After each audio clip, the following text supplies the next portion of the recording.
City India news channel हक की आवाज़। पैराडाइज फंक्शन पैलेस महबूब नगर। तेलंगाना रियासती तर्जुमान मल्लू रवि ने अचमपेट में मकामी एमएलए डॉक्टर चिक्कुड़ वंशी कृष्णा के हमरा सहाफ़ती कॉन्फ्रेंस से खिताब करते हुए याद दिलाया कि 2019 में उन्होंने कांग्रेस पार्टी से नागर कर्नूल के एमपी के तौर पर इंतखाब लड़ा था और उस वक्त उन्हें 3 लाख वोट मिले थे। उन्होंने कहा कि गुज़िश्ता असम्बल इंतखाबात में भी ज़िले के एमएलएज़ की जीत के लिए ख़ास तवज्जो दी थी और हमेशा सबकी तरक्की के लिए सख्त मेहनत की थी। डॉक्टर मल्लू रवि ने वाज़ेह किया कि वह अगले पार्लिमानी इंतखाबात में नागर कर्नूल से इलेक्शन लड़ेंगे। मज़ीद कहा कि नागर कर्नूल पार्लियामेंट की 7 असम्बली सीटों पर कांग्रेस पार्टी को जितवाने के लिए मैंने इस इलाके में पार्टी को मजबूत करने के लिए लगातार काम किया है। पार्लियामेंट की 5 असम्बली सीटों पर कांग्रेस पार्टी के एमएलएज़ ने कामयाबी हासिल की है। उन्होंने कांग्रेस सदर मल्लिकार्जुन खड़गे, तेलंगाना इंचार्ज दीपा दास मुंशी और तेलंगाना वज़ीर आला चीफ मिनिस्टर से मुलाकात करते हुए नागर कर्नूल पार्लियामेंट से मुकाबला करने का मौका फराहम करने पर बात की।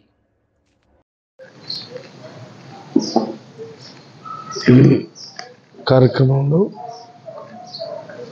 స్థానిక ఎమ్మెల్యే సోదరుడు డాక్టర్ వంశీకృష్ణ గారు, మన బల్మూరు మండల అధ్యక్షులు, బ్లాక్ కాంగ్రెస్ అధ్యక్షులు, ఐఎన్టీసీ కాంగ్రెస్ పార్టీకి సంబంధించిన సీనియర్ కాంగ్రెస్ పార్టీ నాయకులు, మీకు అందరూ తెలిసిన వాళ్ళే, అందరూ పాల్గొనడం జరిగింది.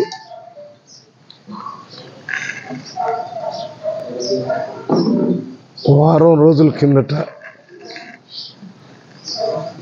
మన రాష్ట్ర ముఖ్యమంత్రి సీఎం గారు నాకు తెలంగాణ రాష్ట్ర ప్రత్యేక ప్రతినిధిగా నియామక పత్రాలు ఇవ్వటం జరిగింది. గత ప్రభుత్వంలో కూడా నేను ప్రత్యేక ప్రతినిధిగా చేశాను. అనుభవాన్ని దృష్టిలో పెట్టుకొని నా మీద నమ్మకం ఉంచి పనిచేస్తాననే ఆలోచనతో ఈ ప్రత్యేక ప్రతినిధి పదవి ఇచ్చినందుకు ముఖ్యమంత్రి గారికి, కాంగ్రెస్ పార్టీ హైకమాండ్ మల్లికార్జున ఖార్గే గారు, కేసీ వేణుగోపాల్ గారు, దీపాదాస్ మున్సి గారికి మా ప్రత్యేక కృతజ్ఞతలు తెలియజేస్తూ ఆ పదవిని 28వ తారీఖున ఢిల్లీలో ఛార్జ్ తీసుకోవడం జరిగింది. నిన్న నాగర్ కర్నూలుకు కలవకుర్తికి వచ్చాను. దాని తర్వాత ఇప్పుడు అచ్చంపేటకు రావడం జరిగింది. రాత్రి 9-10 గంటలకి ఈ అచ్చంపేటకు రావటం జరిగింది.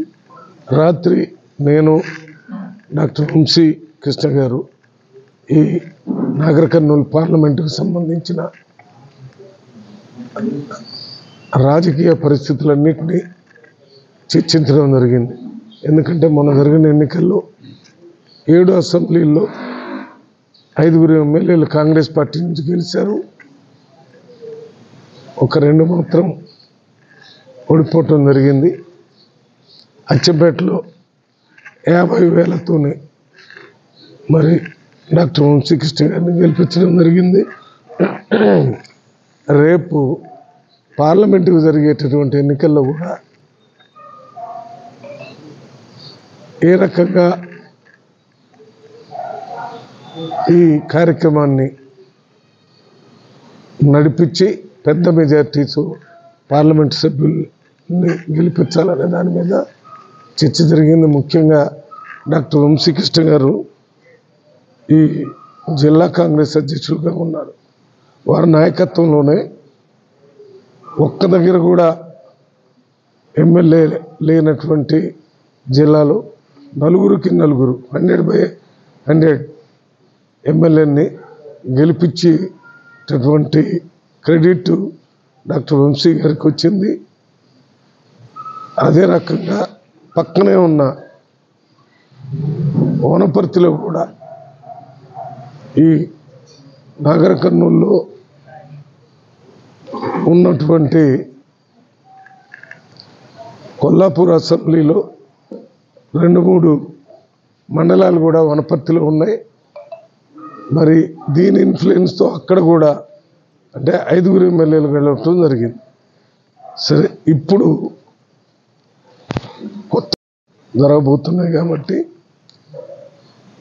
ఆ ఎన్నికలకి అభ్యర్థులుగా ఎవరు నిలబడతారు, ఎవరు టికెట్ కోరుకుంటున్నారు అనే దాని మీద అప్లికేషన్స్ నిన్నటి నుంచి 31వ తారీఖు నుంచి మళ్ళీ ఫిబ్రవరి 3వ తారీఖు దాకా అప్లికేషన్ పెట్టుకోవాలని ఎలక్షన్ కమిటీ నిర్ణయం జరిగింది.